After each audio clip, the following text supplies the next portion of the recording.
तो जी अब चलें शुरू करते हैं।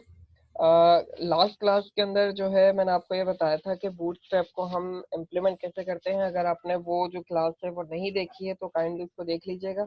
वो जब आप क्लास देखेंगे तभी ये वाला लेक्चर जो है आपको समझ में आएगा। इसके लिए देखो, बूटस्ट्रैप के लिए हमने पहले बूटस्ट्रैप को डाउनलोड किया था। उसमें से हमें बूटस्ट्रैप की एक फाइल निकालनी थी, bootstrap.min.css, और एक बूटस्ट्रैप की जावास्क्रिप्ट वाली फाइल निकालनी थी। ये दोनों फाइल निकाल कर हमने यहाँ पर कैसे लगानी है ये भी मैंने आपको बताया था। इसके अलावा एक jQuery की फाइल हमें निकालनी होती है। jQuery की फाइल को आप हमेशा बूटस्ट्रैप वाली फाइल के ऊपर लगाते हैं। प्लस में अगर आपको अपनी कोई स्टाइलिंग करनी है तो फिर आप style.css फाइल बनाते हैं और उस फाइल को बूटस्ट्रैप वाली css वाली फाइल के नीचे लगाते हैं। आखिर के अंदर एक मेटा टैग, ये मैंने आपको दिखाया था, ये आपको W3 स्कूल से मिल जाएगा। इस मेटा टैग को आपने एज इट इज अपने हर पेज के अंदर पेस्ट करना होता है। तो ये जब तक आप नहीं लगाएंगे तब तक भी आपका ये जो वेब ब्राउजर है इसको आपकी डिवाइस की विड्थ का पता ही नहीं चलेगा और आपके पास फिर रिस्पॉन्सिवनेस काम नहीं करेगी। तो ये तरीका बेसिकली वो था जो मैंने पिछली क्लास के अंदर आपको बताया था कि बूटस्ट्रैप को आप किस तरह अपने पेज के साथ इम्प्लीमेंट करते हैं। और लास्ट क्लास के अंदर मैंने आपको ये बताया था कि बूटस्ट्रैप जो है हमारे पास कॉलम्स के साथ काम करता है। तो सबसे पहले मैंने आपको कंटेनर क्लास के बारे में बताया था कि कंटेनर क्लास क्या करती है। उसके बाद रो की क्लास क्या करती है इसके बारे में भी हमने देखा था, ठीक है। और आखिर के अंदर फिर हमने कॉलम्स को समझा था कि डिफरेंट कॉलम्स क्या काम करते हैं। जैसे मैंने आपको बताया था कॉल डैश sm डैश 4। अब ये sm जहां हमने लिखा है इसकी जगह पर डिफरेंट ब्रेक पॉइंट्स आपके पास आ सकते हैं। जैसे मैंने आपको बताया था कि एक्स्ट्रा लार्ज के लिए एक्सएल है, लार्ज के लिए LG, मीडियम के लिए MD, स्मॉल के लिए SM और एक्स्ट्रा स्मॉल के लिए XS। इसके बारे में पिछली क्लास के अंदर हम ऑलरेडी बात कर चुके हैं, तो फिलहाल मैं इसके ऊपर अभी अपना टाइम ज़ाया नहीं कर रहा हूँ। हम बूटस्ट्रैप के थोड़े से आगे के कॉन्सेप्ट को देखते हैं कि बूटस्ट्रैप की और डिफरेंट कौन सी क्लासेज हमारे पास अवेलेबल हैं जिनको हम डायरेक्टली अपने पास इस्तेमाल कर सकते हैं। तो होपफुली ये जो कॉलम वाला कॉन्सेप्ट था ये आप लोगों को अभी तक समझ में आ गया होगा, मैं यही उम्मीद कर रहा हूँ। अगर आपको ये समझ में नहीं आया है तो काइंडली पहले पुराने वीडियो को देखिएगा, उसके बाद इस वीडियो के ऊपर आप आए, तभी जाकर आपको ये चीज़ें समझ में आएंगी। ठीक है, फिलहाल के लिए मैं इसको यहाँ से हटा रहा हूँ। अब यहाँ से हम चल रहे हैं W3 स्कूल के ऊपर। ठीक है, W3 स्कूल के ऊपर मैं आ गया हूँ। यहाँ से आप बूटस्ट्रैप के ऊपर चले जाएं।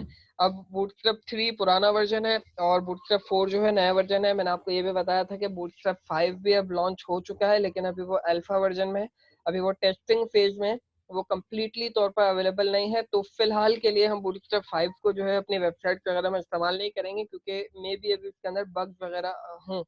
तो अभी फिलहाल के लिए हम बूटस्ट्रैप 4 पे रहते हैं।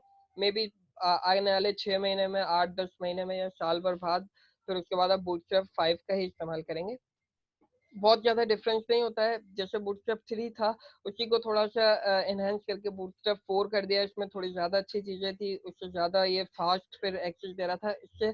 अब जब बूटस्ट्रैप 5 आ गया तो वो बूटस्ट्रैप 4 से कुछ ज़्यादा बेहतर होगा ऑब्वियसली, जब भी उन्होंने बूटस्ट्रैप 5 बनाया। तो बूटस्ट्रैप 4 के ऊपर चलते हैं। अब यहाँ पर जो हम पढ़ चुके हैं ना ऑलरेडी, जैसे कंटेनर वगैरह क्या होते हैं इसके बारे में भी हमने बात की थी कि कंटेनर क्लास क्या करती है, कंटेनर फ्लूट क्लास क्या करती है। तो ये वो चीज़ यहाँ पे दिखा रहा है कि कंटेनर मतलब लेफ्ट और राइट से थोड़ी मार्जिन आपके पास पैडिंग ऐड कर देती है, और कंटेनर फ्लूट जो है ये आपके पास कंप्लीट फुल विद की आपके पास वेबसाइट को बनाकर दे रहा होता है। तो इसके बारे में हम ऑलरेडी बात कर चुके हैं। फिर उसके बाद हमने ग्रिड के बारे में भी पढ़ लिया था कि हमारा जो बूटस्ट्रैप है वो टोटल 12 कॉलम्स के ऊपर काम करता है। ये आप देख सकते हैं कि अगर 6-6 के आप 2 कॉलम्स देंगे तब भी 12 होगा, 4 का और 8 के आप 2 कॉलम्स देंगे तब भी 12, यानी एक रो के अंदर आपके पास कंप्लीट जो है 12 क्लासेस के ऊपर ये काम कर रहा होता है। फिर इसके बाद यहाँ पर अगर आप देखें तो डिफरेंट जो ब्रेक पॉइंट्स की मैं बात कर रहा था स्मॉल डिवाइस के लिए, मीडियम के लिए, तो उन्होंने यहाँ पे ब्रेक पॉइंट भी लिखे हुए हैं कि अगर आप एक्स्ट्रा लार्ज की बात करें तो जिन डिवाइसेस की स्क्रीन जो है ग्रेटर देन 1200 हो, इक्वल टू और ग्रेटर देन हमारे पास 1200 हो, तो वो एक्स्ट्रा लार्ज कहलाती हैं। जिनकी विड्थ जो है 992 से ज्यादा होगी वो आपके पास लार्ज डिवाइस कहलाएंगी। जिनकी 768 से ज्यादा होगी वो मीडियम। जिनकी 576 से कम होगी ज्यादा होगी तो वो स्मॉल, और 576 से जिनकी कम विद होगी डिवाइसेस की वो हमारे पास एक्स्ट्रा स्मॉल होती है। एक्स्ट्रा स्मॉल डिवाइसेस के अंदर हमारे पास जो है मतलब जो हमारे मोबाइल डिवाइसेस हैं एंड्रॉयड की जो या आईफोन वगैरह, तो ये हमारे पास आ जाते हैं। स्मॉल डिवाइसेस के अंदर हमारे पास टैबलेट्स वगैरह आ जाते हैं, ये एक्स्ट्रा स्मॉल है, और ये वाला जो है स्मॉल डिवाइस में आ जाता है। मीडियम के अंदर हमारे पास मॉनिटर की जो स्क्रीन होती थी, जो एक स्क्वायर की शेप में होती थी नॉर्मली, वो वाली डिवाइस की विड्थ आ जाती है। और ये लार्ज डिवाइस के अंदर बेसिकली हमारे पास लैपटॉप्स की जो थोड़ी सी वाइड हमारे पास स्क्रीन होती है वो आ जाती है। और एक्स्ट्रा लार्ज के अंदर हमारे पास बड़ी जो एलसीडीज आजकल इस्तेमाल हो रही हैं 40 इंच की, 36 इंच की, तो वो हमारे पास जो है वो एक्स्ट्रा लार्ज के अंदर आ जाती है। ठीक है, तो ग्रिड सिस्टम के बारे में मैं कल आपको बता चुका हूँ ऑलरेडी, और कॉलम्स वगैरह को किस तरह इस्तेमाल करना है इसके बारे में काफी डिटेल के अंदर हम ऑलरेडी बात कर चुके हैं। अब अगर मैं आप लोगों को ये रेकमेंड करूंगा कि अगर आप एक अच्छे वेब डिजाइनर बनना चाह रहे हैं तो बूटस्ट्रैप के इन तमाम लेक्चर्स को एक एक करके बहुत डिटेल से आप लोग देखिएगा। बहुत आसान है, आपको कुछ भी करने की जरूरत नहीं है। फॉर एग्जांपल हम टाइपोग्राफी के अंदर चलते हैं। ठीक है, अब देखो टाइपोग्राफी के अंदर अब यहाँ पर उन्होंने काफी सारी जो है ना क्लासेस हमें यहाँ पर दी हुई है। नीचे आ जाता हूँ मैं डायरेक्टली। देखो अब फॉर एग्जांपल आप एक टेक्स्ट को जो है सेंटर करना चाहते हैं, ठीक है, तो उसके लिए फिर आपको मार्जिन पैडिंग वगैरह इस्तेमाल करनी होती थी या सीएसएस का कोड करना पड़ता था।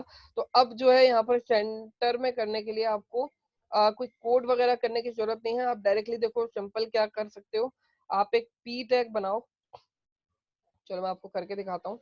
यहाँ पर देखो मैं एक पी टैग मैंने बना दिया, और इसके अंदर जो है मैंने लिख दिया माय माय पैराग्राफ लिख देता हूँ। ठीक है, इसको मैं सेव करके ओपन इन ब्राउजर करता हूँ। ठीक है, ओपन इन ब्राउजर किया। अब देखो ये यहाँ पर लिखा हुआ आ रहा है, मैं चाह रहा हूँ ये बिल्कुल सेंटर ऑफ द स्क्रीन के अंदर आ जाए। तो फिर अब इसके लिए मुझे क्या करना पड़ेगा, मैं यहाँ पर एक सीएसएस की क्लास लगाऊंगा, अपनी सीएसएस वाली फाइल में जाकर उसको स्टाइल करूंगा, टेक्स्ट अलाइन सेंटर करूंगा, जब जाकर वो आएगा। तो उससे बेहतर है कि हम बूटस्ट्रैप की एक बनी बनाई क्लास है जिसका नाम है टेक्स्ट डैश सेंटर, ये हम क्लास इस्तेमाल करेंगे। तो इस क्लास के अंदर ये जो क्लास है ये ऑलरेडी हमारी बूटस्ट्रैप वाली फाइल के अंदर डिफाइंड है, और ये खुद ब खुद इसके ऊपर जो स्टाइलिंग अप्लाई करनी है जिसकी वजह से सेंटर में आ जाएगा, वो इसके ऊपर अप्लाई कर देगी, हमें सीएसएस करने की जरूरत नहीं है। तो इसको मैंने अब रिफ्रेश किया तो आप देख सकते हैं कि ये ऑटोमेटिकली मेरे पास सेंटर में आ गई है। तो बताने का मकसद सिर्फ ये था कि अगर आप इन तमाम को देखेंगे, मतलब अगर आप टेक्स्ट को राइट में करना चाह रहे हैं तो आप टेक्स्ट राइट क्लास का इस्तेमाल करेंगे। किसी मतलब पैराग्राफ को आप जस्टिफाई करना चाह रहे हैं जैसे हम माइक्रोसॉफ्ट वर्ड में करते हैं, तो आप डायरेक्टली टेक्स्ट जस्टिफाई क्लास लगा देंगे। बोल्ड करना चाह रहे हैं, मतलब डिफरेंट हमारे पास यहाँ पर क्लासेस अवेलेबल हैं, मैं इन सबके ऊपर अभी नहीं जा रहा हूँ। टेक्स्ट को आप कैपिटल लेटर्स में करना चाह रहे हैं, अपर केस में करना चाह रहे हैं, लोअर केस में, इन सब के लिए हमारे पास डिफरेंट क्लासेस अवेलेबल हैं। इनको एक दफा खाली एक नजर आप देख लीजिएगा ताकि आपको पता चल जाए कि कौन सी क्लास से आप क्या कर सकते हैं। मैं कुछ आगे की क्लासेस के ऊपर जा रहा हूँ। फॉर एग्जांपल यहाँ पर एक ये काफी इंपॉर्टेंट चीज है डिजाइनिंग के हवाले से, जिसको हम कहते हैं बूटस्ट्रैप फॉर जंबोट्रॉन।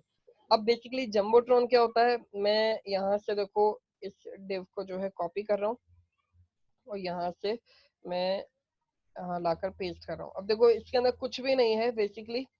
मैं इस क्लास को थोड़ी देर के लिए यहाँ से हटा देता हूँ। एक डिव बनाया है, डिव के अंदर एक हेडिंग है, एक पैराग्राफ है, और कुछ भी नहीं है। ठीक है, अब इसको मैं अगर वेब ब्राउजर में जाकर आपको दिखाऊं तो ये मेरे पास क्या हुआ, एक हेडिंग आ रही है और हमारे पास जो है एक पैराग्राफ आ रहा है।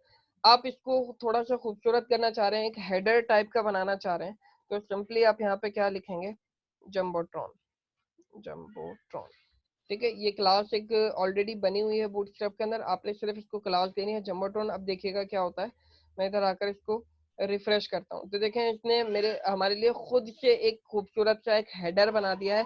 अब अगर आप इसका बैकग्राउंड कलर चेंज करना चाह रहे हैं तो आप इसको सिंपली यहाँ पर अपनी एक बनी हुई क्लास दे देंगे। फॉर एग्जांपल रेड आपने दे दी, और इस रेड को यहाँ जाकर बैकग्राउंड कलर सेट कर देंगे। तो मैं अगर आपको दिखाऊं यहाँ पर बैकग्राउंड कलर मैंने जो है इसका रेड सेट कर दिया है, और यहाँ आकर अब आप इसको रिफ्रेश करेंगे तो ये कुछ गड़बड़ हो रही है। अच्छा, मैंने इसको सेव नहीं किया, यहाँ मैंने इसको सेव किया और यहाँ आकर मैंने इसको रिफ्रेश किया, तो अभी आपका देखो एक खूबसूरत सा हेडर बन गया है। इसकी पैडिंग मार्जिन वगैरह जो भी थी वो आपको कुछ भी करने की जरूरत नहीं थी, सिर्फ आपको इसके अंदर जो अपनी सीएसएस वगैरह स्टाइल अलग से ऐड करना था आपने वो किया, बाकी इसने इसकी स्टाइलिंग खुद कर दी। तो ये जो जम्बोट्रॉन क्लास है बेसिकली इसने हमारे लिए खुद ही ये यहाँ पर चीजें लगा दी हैं। जम्बोट्रॉन में भी फिर जम्बोट्रॉन एक आता है, एक जम्बोट्रॉन फ्लूड आता है, जैसे हमने कंटेनर फ्लूड की बात की थी। अगर आप सेंटर के अंदर अपनी कंटेंट को दिखाना चाह रहे हैं तो आप सिर्फ जम्बोट्रॉन इस्तेमाल करेंगे। अगर आप फुल स्क्रीन के ऊपर जम्बोट्रॉन को दिखाना चाह रहे हैं तो आप जम्बोट्रॉन और जम्बोट्रॉन फ्लूड दोनों क्लास उसका इस्तेमाल करेंगे तो आपको ये फुल स्क्रीन के ऊपर नजर आ जाएगा। तो होपफुली ये जम्बोट्रॉन आपको समझ में आ चुका होगा। उसके बाद यहाँ पर बहुत सारी डिफरेंट क्लासेस हैं, जैसे आप अलर्ट बॉक्सेस दिखाना चाह रहे हैं या बटन डिफरेंट दिखाना चाह रहे हैं। अच्छा, मैं बटन को भी आपको यहाँ पर क्लासेस हमारे पास काफी अच्छी अच्छी अवेलेबल है। देखो मैं बटन आपको एक बनाकर दिखाता हूँ और मैंने इस पर लिखा क्लिक मी। ठीक है, अभी मैं इसको यहाँ पर कुछ भी मैंने क्लास असाइन नहीं की है। मैं सिंपली अपने इसके ऊपर जाकर यहाँ पर इसको रिफ्रेश करता हूँ तो मेरे पास एक बहुत नॉर्मल से सिंपल बटन आ रहा है। इसके अंदर कोई खास इतना वो हमारे पास चीज नहीं है। सब सबसे मैं यहाँ पर क्लास असाइन करता हूँ उसको। BTN नाम से हमारे पास बटन को बनाने की क्लास है। इसको मैंने क्लास को लगाया और यहाँ पर आकर मैं इसको रिफ्रेश करता हूँ तो अब आप देख रहे हैं इसके ऊपर जो था ये बिल्कुल ट्रांसपेरेंट बैकग्राउंड हो गया एक तरीके से। और ये बटन अब देख सकते हैं, मैंने इस पर क्लिक किया तो आपको एक थोड़ा सा ये होवर इफेक्ट भी इसके ऊपर दिख रहा होगा कि क्लिक होने के बाद ये कैसा दिखे। ठीक है, अगर मैं यहाँ पर आपको बटन में जाकर दिखाऊं W3 स्कूल के ऊपर तो हमारे पास डिफरेंट बटन के लिए क्लासेस अवेलेबल हैं। देखो अगर आपने सिर्फ BTN क्लास असाइन की है अपने बटन को तो ऐसा बटन दिखेगा। BTN के साथ आप BTN प्राइमरी भी दे देते हैं। देखो मैं आपको करके दिखाता हूँ। यहाँ पर अगर मैंने BTN के साथ BTN डैश प्राइमरी क्लास भी दे दी है तो अब बटन का जो शेप है वो थोड़ा सा चेंज हो जाएगा। ये आपको नजर आ रहा होगा। इसके ऊपर आप देख सकते हैं होवर इफेक्ट भी आ रहा है। आपको ना होवर इफेक्ट लगाने की जरूरत है ना इसका फोंट साइज चेंज करने की जरूरत है, फोंट कलर वगैरह ये ऑलरेडी सब कुछ बूटस्ट्रैप के अंदर डिफाइंड है। आपको सिर्फ और सिर्फ क्लास असाइन करनी है और उस क्लास की बेसिस के ऊपर ये बूटस्ट्रैप आपके लिए डिजाइनर खुद कर देगा। अब डिफरेंट कलर्स हमारे पास अवेलेबल है। अगर हमें रेड कलर में दिखाना है तो हम BTN डेंजर के नाम से एक बटन होता है वो हम यहाँ पर असाइन करेंगे। अगर हमें लाइट ये इस तरीके का बटन दिखाना है तो हम BTN डैश लाइट कलर इस्तेमाल लाइट क्लास इस्तेमाल करेंगे वगैरह वगैरह। तो डिफरेंट हमारे पास कलर्स अवेलेबल है। अच्छा, एक बात मैं और बता दूं कि बूटस्ट्रैप 4 ये जो कलर आपके सामने यहाँ लिखा हुआ है अगर आप इस पे जाएंगे तो ये जो अभी हमने बटन के कलर्स देखे ना वही तमाम कलर्स हमारे पास अवेलेबल हैं इसके अंदर। देखो जैसे अभी हमने BTN प्राइमरी यूज किया था तो हमें ब्लू कलर आ रहा था। BTN सक्सेस के लिए हमारे पास जैसे ग्रीन कलर था। तो बूटस्ट्रैप के जो प्राइमरी कलर्स हैं वो यही तमाम कलर्स हैं। Primary, success, info, warning, danger, secondary, dark और लाइट। अगर आप बटन में जाकर भी देखें तो बूटस्ट्रैप नॉर्मली इन बटन के ऊपर ही सारा काम कर रहा होता है। Primary, secondary, success, info, warning, danger, dark, light. तो इन कलर्स का ही बूटस्ट्रैप नॉर्मली इस्तेमाल करता है। और आप जितनी भी क्लासेस यहाँ पर देखेंगे तकरीबन उनमें आपको मतलब प्राइमरी, सेकेंडरी, सक्सेस, इन्फो ये वाली क्लासेस मिलेंगी। उनके साथ का जो कंट्रोलर होगा वो थोड़ा सा चेंज होगा। मतलब फॉर एग्जांपल बटन के साथ आप BTN प्राइमरी इस्तेमाल करेंगे और अगर आप बैज इस्तेमाल कर रहे हैं तो आप यहाँ पर बैज डैश प्राइमरी इस्तेमाल करेंगे। स्पिनर पे हैं आप तो स्पिनर डैश प्राइमरी इस्तेमाल करेंगे। इस तरह अगर आपको जो भी कलर इस्तेमाल करना है उस कलर की ये तकरीबन क्लासेस हैं और उसका जो साथ वाला जो एलिमेंट होगा वो यहाँ पर फिर आपको चेंज करना होगा। बाकी डिफॉल्ट कलर बूटस्ट्रैप के अंदर यही वाले होते हैं जो भी मैं आपको यहाँ पर दिखा रहा हूँ। अच्छा, ये तो बात हो गई ग्रिड सिस्टम की, कलर्स की। और अब आ जाते हैं थोड़ा सा टेबल की तरफ या थोड़ा सा रिस्पॉन्सिवनेस की तरफ के बूटस्ट्रैप की रिस्पॉन्सिवनेस किस तरह काम करती है। सबसे पहला काम मैं क्या करता हूँ, एक टेबल का एक अच्छा सा कोड जो है मैं कहीं से कॉपी कर लेता हूँ। हाँ, ये वाला ट्राई इट योरसेल्फ। और यहाँ से जो है मैं ये एक अच्छा खासा टेबल मेरे पास बना हुआ है, को पूरे को मैं कॉपी कर लेता हूँ। और अभी फिलहाल हम इसको यहाँ पर आकर पेस्ट कर देते हैं। ठीक है, ये काफी बड़ा सा एक टेबल हमारे पास बन गया। ठीक है, और इसके ऊपर कुछ क्लासेस ऑलरेडी लगी हुई हैं तो मैं इन क्लासेस को फिलहाल हटा रहा हूँ कि पहले मैं आपको बगैर क्लासेस के लगा के दिखाऊं कि ये क्या करता है और क्लासेस के साथ क्या होता है। ठीक है, मैंने इसको सेव कर लिया है। यहाँ आकर मैंने इसको रिफ्रेश किया। अब आप देखेंगे कि मेरे पास टेबल तो बना हुआ आ गया है। इसकी रिस्पॉन्सिवनेस को हम चेक करते हैं थोड़ा सा इसकी स्क्रीन को छोटा करके। तो आप देख रहे हैं कि स्क्रीन को जब मैंने छोटा किया तो ये जब देखें हमारा जो ये रिस्पॉन्सिव नहीं है, ये मतलब विंडो के अंदर जो है कोलैप्स हो रहा है इस वक्त। तो ये रिस्पॉन्सिव बिल्कुल भी नहीं है इस वक्त। ठीक है, इसको रिस्पॉन्सिव बनाने के लिए बूटस्ट्रैप के अंदर कुछ क्लासेस हैं, कुछ भी आपने नहीं करना, सिंपली आपने यहाँ पर एक टेबल की क्लास लगानी है और जिस जगह आपका टेबल है उस टेबल को आप एक डिव के अंदर डालेंगे और उस डिव के ऊपर क्लास लगाएंगे टेबल डैश रिस्पॉन्सिव। बस आपने इतना काम करना है। देखो टेबल को आपने क्लास देनी है टेबल, और उस टेबल को आपने एक ऐसे डिव के अंदर डालना है जिससे अब मैं आपको थोड़ा सा कोलैप्स करके दिखाऊं। ये टेबल को रिस्पॉन्सिव बनाने का तरीका है। क्या किया आपने, ये वाला डिव मेरे ख्याल में एक्स्ट्रा है हमारे पास, इसको हम हटा देते हैं। ठीक है, अब देखो आपने एक टेबल बनाया, उसकी क्लास दी टेबल, और उस टेबल को आपने एक डिव के अंदर डाल दिया जिसको आपने क्लास दी है टेबल रिस्पॉन्सिव। ठीक है, तो अब इसको मैं यहाँ पर मैं सेव कर चुका हूँ। यहाँ आकर मैंने इसको रिफ्रेश किया। अब आप देख रहे हैं कि इसने तो कंप्लीट फुल स्क्रीन की विड्थ ले ली है ऑटोमेटिकली, और यहाँ पर एक स्क्रॉल बार हमारे पास आ गया। अब अगर आप इसको मतलब देखें तो ये जो है स्क्रॉल बार के साथ मेरे पास इससे आ रहा है।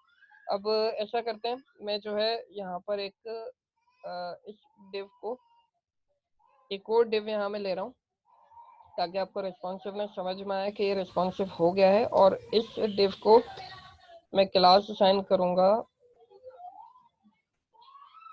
कंटेनर की। ठीक है, मैं यहाँ पर क्लास असाइन कर रहा हूँ कंटेनर की। कंटेनर बेसिकली क्या करेगा, इसके जो है लेफ्ट और राइट से थोड़ी पैडिंग ऐड कर देगा। मैं इसको यहाँ पर रिफ्रेश करता हूँ। अब आप यहाँ पर देख सकते हैं कि ये जो है ये इस पर्टिकुलर स्क्रॉल बार के अंदर कोलैप्स हो रहा है, ये विंडो की विड्थ से बाहर नहीं जा रहा। अगर मैं इसको छोटा करूंगा तो आप देख सकते हैं स्क्रॉल बार अपनी जगह पर, ये यहाँ पर जो पेडिंग आ रही है ये हमारे कंटेनर की आ रही है। ठीक है, तो अगर आप इसको जितना छोटा या बड़ा करेंगे आप देख सकते हैं इस वक्त जो है ये हमारे पास। अब मैं इसको आपको मोबाइल की इसके ऊपर लेकर जाता हूँ इंस्पेक्ट एलिमेंट में। यहाँ पर आप देख सकते हैं, देखो ये कंटेनर की वजह से इतना आ रहा है और ये जो आपका टेबल है ये रिस्पॉन्सिव हो गया। यानी जब यूजर मोबाइल डिवाइस के ऊपर इसको देखेगा तो वो अपने मतलब फिंगर से ही इसको लेफ्ट या राइट करके देख सकता है। लेकिन जब ये रिस्पॉन्सिव नहीं था उस वक्त हमारे पास ये चीज पॉसिबल नहीं थी, वो फिर मोबाइल की डिवाइस के बिल्कुल बाहर की तरफ ही निकल जाता। तो इसको मैं यहाँ पर राइट क्लिक करके इंस्पेक्ट एलिमेंट के अंदर जा रहा हूँ। इंस्पेक्ट एलिमेंट में यहाँ पर हम मोबाइल डिवाइस की विड्थ के ऊपर जा सकते हैं।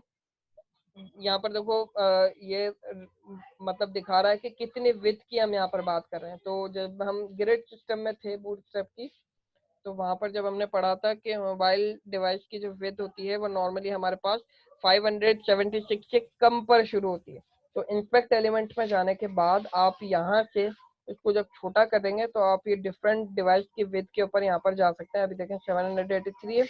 यहाँ पर जब मैं 576 से कम पर आया तो देखो अभी मैं तकरीबन मोबाइल की स्क्रीन के ऊपर आ गया हूँ। इससे छोटे भी हो सकते हैं, इससे थोड़ा बड़ा भी हो सकता है, लेकिन 576 से जो कम होंगे वही मोबाइल की स्क्रीन के लिए होते हैं। तो अब यहाँ पर आप देख सकते हैं कि हम इस तरह अपने माउस अपने मतलब फिंगर के इसके ऊपर ही इसको चेक कर सकते हैं यहाँ पर कि ये हमारे पास रिस्पॉन्सिव हो चुका है। यहाँ से आप देखेंगे कि यहाँ पर भी थोड़ी सी आपको स्पेस नजर आ रही है, यहाँ पर भी आपको थोड़ी सी स्पेस नजर आ रही है।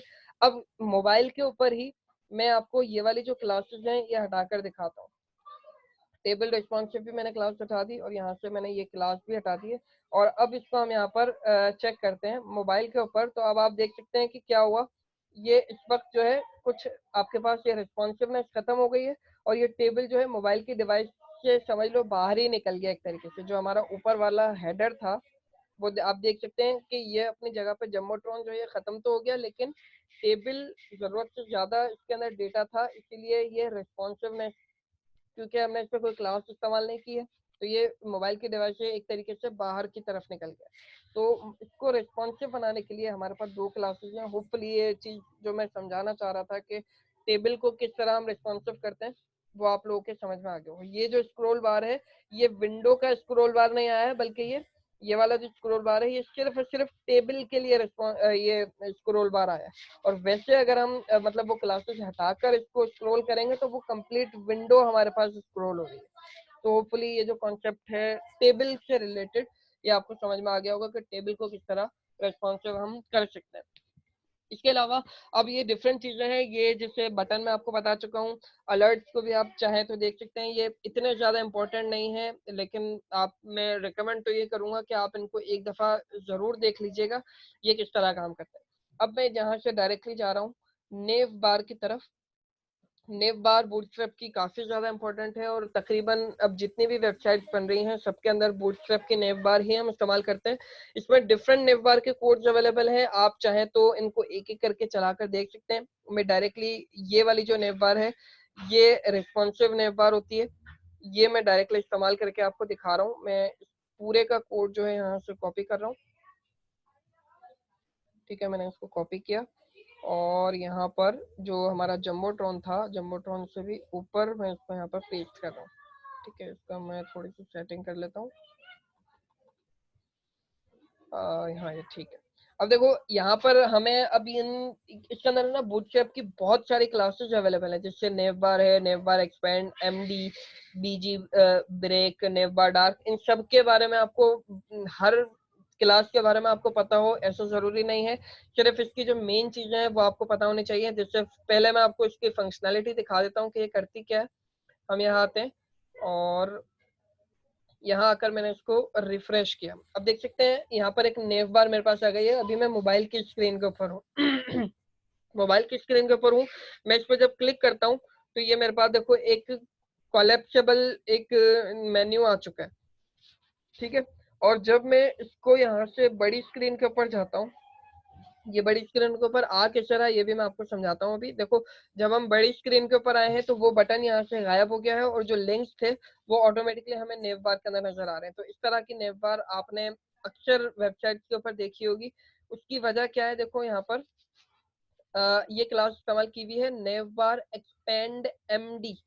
जब नेव बार जो है मीडियम डिवाइस की विड्थ के ऊपर आएगी तो वो एक्सपेंड हो जाएगी, यानी उसके अंदर जो बटन है वो ऑटोमेटिकली, ये जो मैं बात कर रहा हूँ ये इस क्लास के अंदर डिफाइंड है कि जब हम मीडियम ब्रेक पॉइंट के ऊपर पहुंचेंगे तो ऑटोमेटिकली वो जो बटन है वो वहां से रिमूव हो जाएगा, और जो लिंक्स वगैरह है वो एक्सपेंड हमारे पास हो जाएंगे, यानी वो फुल स्क्रीन के ऊपर हमें नजर आने लग जाएंगे।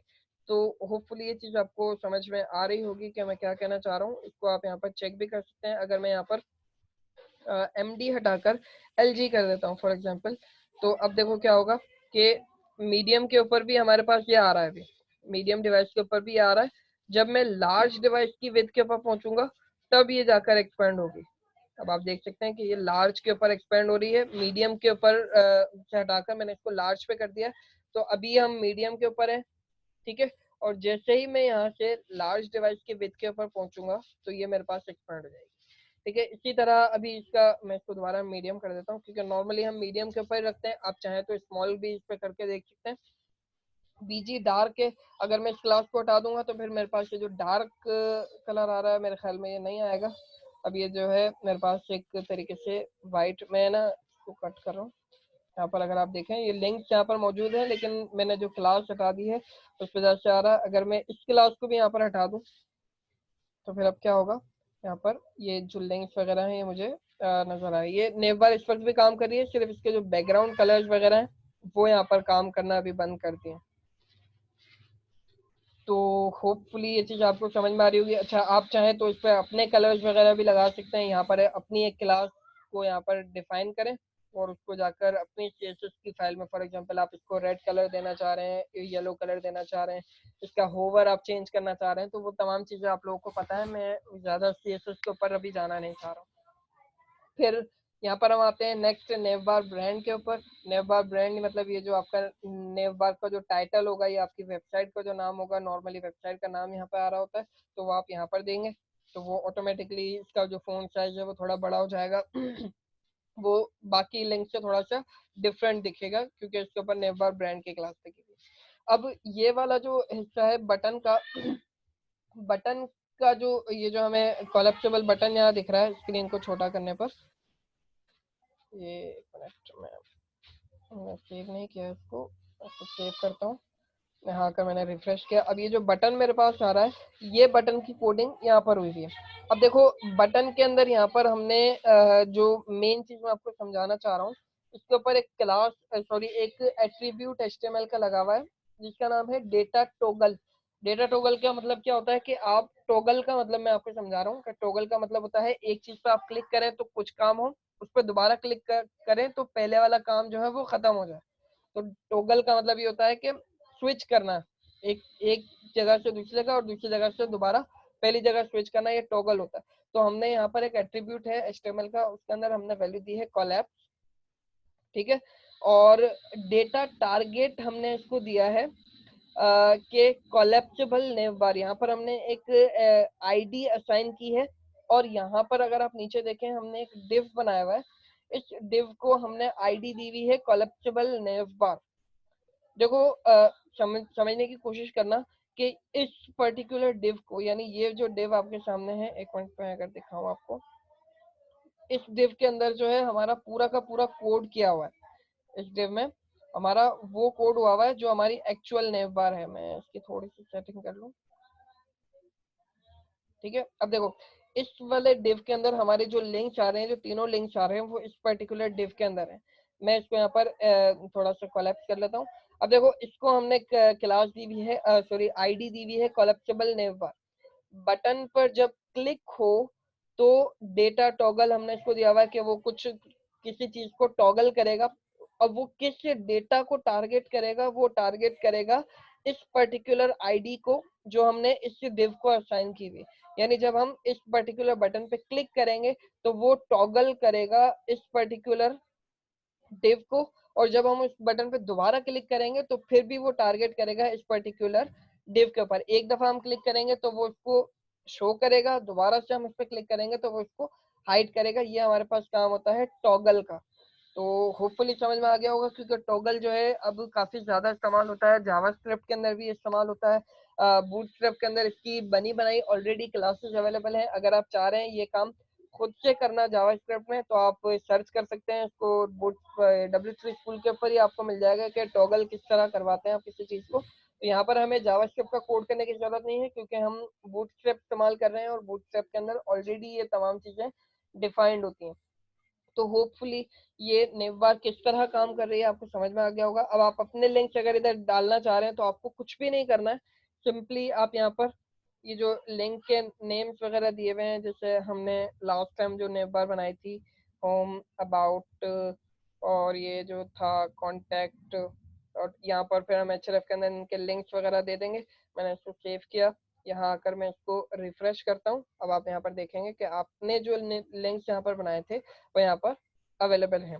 देखो अभी भी ये नेव बार जो है बहुत ज्यादा एफिशिएंट नेव बार मैं इसको नहीं कह सकता, ये बहुत ज्यादा ये रिच नेव बार नहीं है क्योंकि इसके अंदर अभी ड्रॉप डाउन मेन्यूज नहीं आ रहे।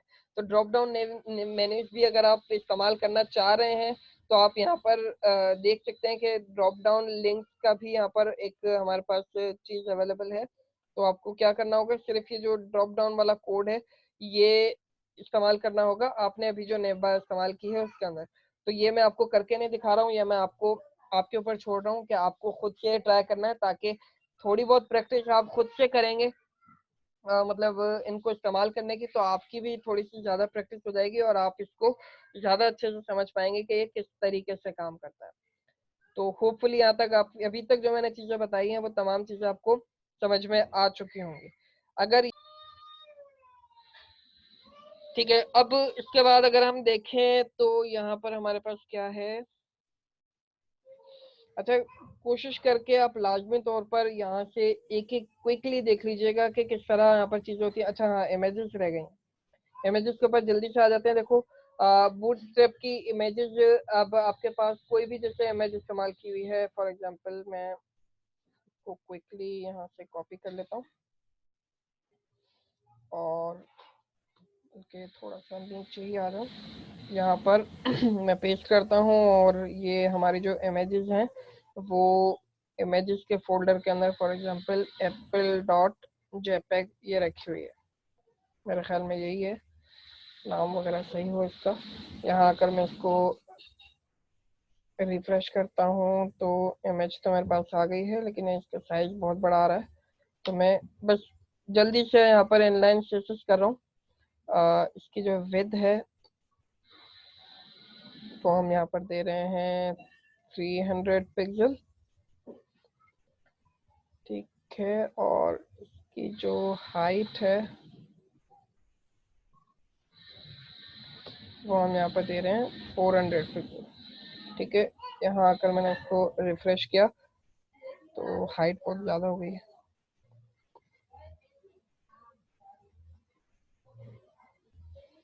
ठीक है, अब ये इमेज आपके सामने नजर आ रही है। इस इमेज को जो है हम राउंड करना चाह रहे हैं। राउंड करने के लिए मैंने आपको एक तरीका पहले भी बताया था। राउंड करने के लिए हम क्या यूज कर रहे थे, बॉर्डर रेडियस की हमारे पास एक प्रॉपर्टी थी, लेकिन बूटस्ट्रैप हमें अलाउ करता है कि आप अगर सर्किल करना चाह रहे हैं तो आपके पास एक बनी बनाई क्लास अवेलेबल है। आप सिर्फ यहाँ पर क्लास देते हैं राउंडेड सर्किल। तो मैं यहाँ पर इसके अंदर क्लास लगा लेता हूँ। जैसे ये राउंडेड इन्होंने दिया हुआ है, राउंडेड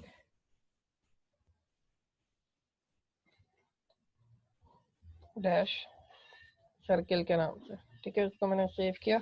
यहाँ आकर मैं इसको रिफ्रेश करता हूँ तो आप देख रहे हैं कि इसने ऑटोमेटिकली मेरे पास जो है इमेज को जो है सर्किल के अंदर कर दिया, ठीक है। अगर हम चेक करना चाह रहे हैं, एक तो ये थोड़ा सा एक थंबनेल टाइप की इमेज होती है, तो यहाँ पर एक बहुत गौर से आप देखेंगे, अभी शायद आपको नजर ना आ रहा हो, लेकिन यहाँ पर एक जो है इसके साथ एक थंबनेल टाइप का एक छोटा सा हल्का सा बॉर्डर आ रहा है, और उसके पास एक वाइट इन्होंने थोड़ा सा पैडिंग भी ऐड की हुई है हल्की सी। तो इसको लगाने के लिए सिर्फ आपने क्या करना होता है, यहाँ पर क्लास देनी होती है img डैश थंबनेल। अगर मैं आपको ये करके दिखाऊं, मैं इसको img डैश थंबनेल यहाँ पर लगा रहा हूँ और इन क्लासेस को हटाकर मैं यहाँ पेस्ट कर रहा हूँ img डैश थंबनेल। और अपनी मतलब उसके अंदर जाकर यहाँ पर अगर हम चेक करें तो यहाँ पर आप देख सकते हैं कि इसके साथ एक बॉर्डर आ गया और थोड़ी सी पैडिंग वगैरह इसने ऐड करके एक थोड़ा सा खूबसूरत इमेज हमारे पास यहाँ पर दिखा दी। इसके अलावा इमेज को अलाइन करने के लिए आपके पास बूटस्ट्रैप की क्लासेस हैं, फ्लोट राइट, जैसे हमारे पास सीएसएस की प्रॉपर्टीज थी फ्लोट राइट और फ्लोट लेफ्ट की, उसी तरह अब बूटस्ट्रैप की क्लासेस हमारे पास है। हमें सीएसएस में जाने की जरूरत नहीं है, हम डायरेक्टली क्लास लगाएंगे फ्लोट लेफ्ट तो ये लेफ्ट पे हो जाएगी, और राइट लगाएंगे तो ये इमेज जो है हमारे पास राइट पर आ जाएगी। इमेज को सेंटर करने के लिए भी हमारे पास बूटस्ट्रैप के अंदर फैजुला, बस एक मिनट मुझे देना, ये मैं टॉपिक खत्म करके आ रहा हूँ।